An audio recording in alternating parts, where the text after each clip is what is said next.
Good evening everyone. So you must hear about the Paytm coming IPO. So let's discuss about it. And 197 Communications, which operates Paytm, is set to come out with the country's largest initial public offer on November 8, valuing the company at 19.3 to 19.9 billion dollars. So Paytm is currently India's leading digital ecosystem for consumers and merchants, with over 337 million registered consumers and over 21.8 million registered merchants as of June 30, according to a report by Red Sea Management Consulting Company.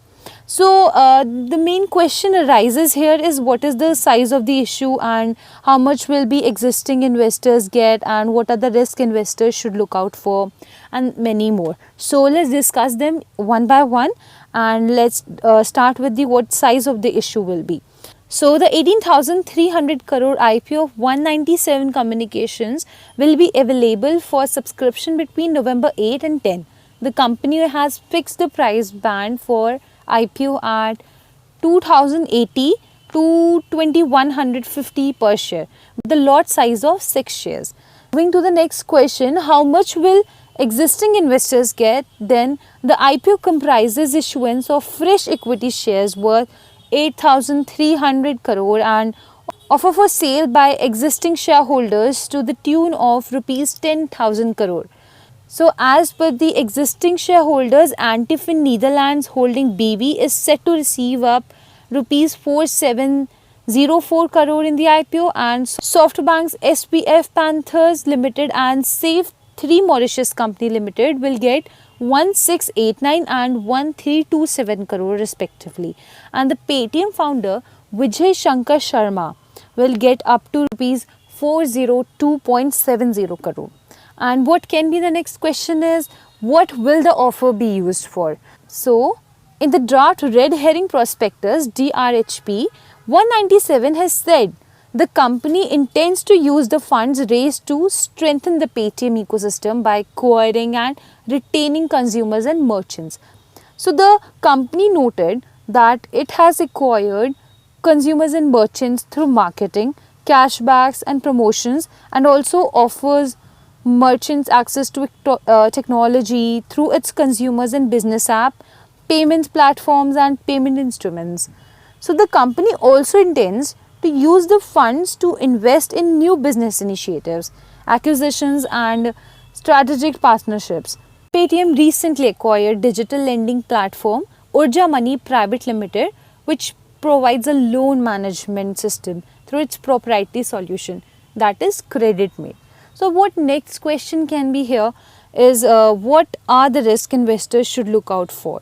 And Paytm has constantly posted losses due to its high marketing and promotion expenses, and the company also said in its DRHP that we expect to continue to incur net losses for the foreseeable future, noting that it was going to continue to seek to increase its market by share by bringing more consumers and merchants to its platform. So Paytm earns revenue through transaction fees charged to merchants based on the percentage of GMV. It also charges customers convenience fees for certain transactions, including booking tickets for travel and entertainment.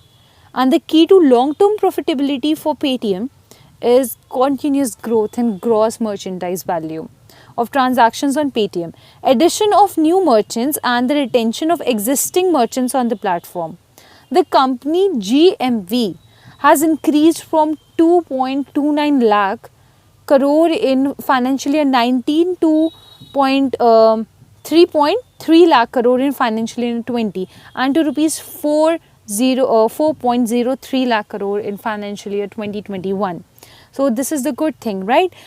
And another key risk for Paytm could be an increase in the Paytm processing charges to financial institutions and card networks, particularly if the company is not able to pass on these higher costs to customers or merchants.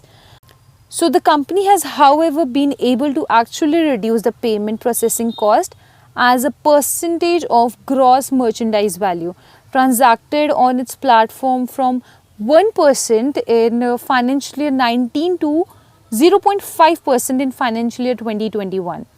and this has been primarily driven by improvement in transaction rates from banks due to its scale and improved transactions routing due to technology and product intervention and an increase in the share of low cost payment instructions. An inability to retain merchants on the platform due to transfer of merchant accounts to competitors or merchants seeking to renegotiate transaction fees at a time of contract renewal could also put down pressure on Paytm's revenue. So merchants could gradually shift to other payment providers if they offer better terms. So moving to the next question, what are Paytm's targets going forward?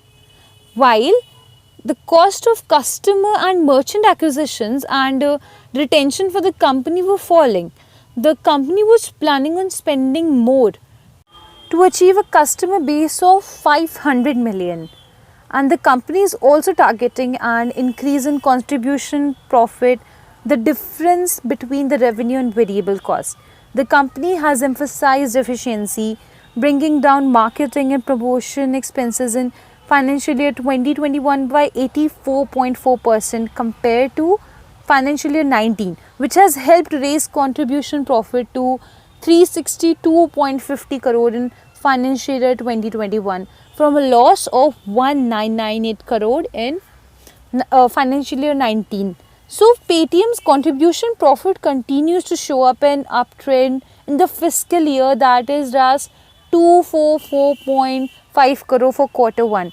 And in this quarter, the company's payments and financial services revenue stood at rupees 689 crore, contributing to 77% of its total revenue, with the company incurring at the loss of rupees 376 crore.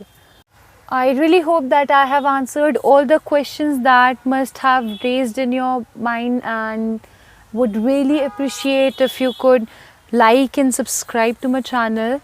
And thank you so much for supporting, and keep watching.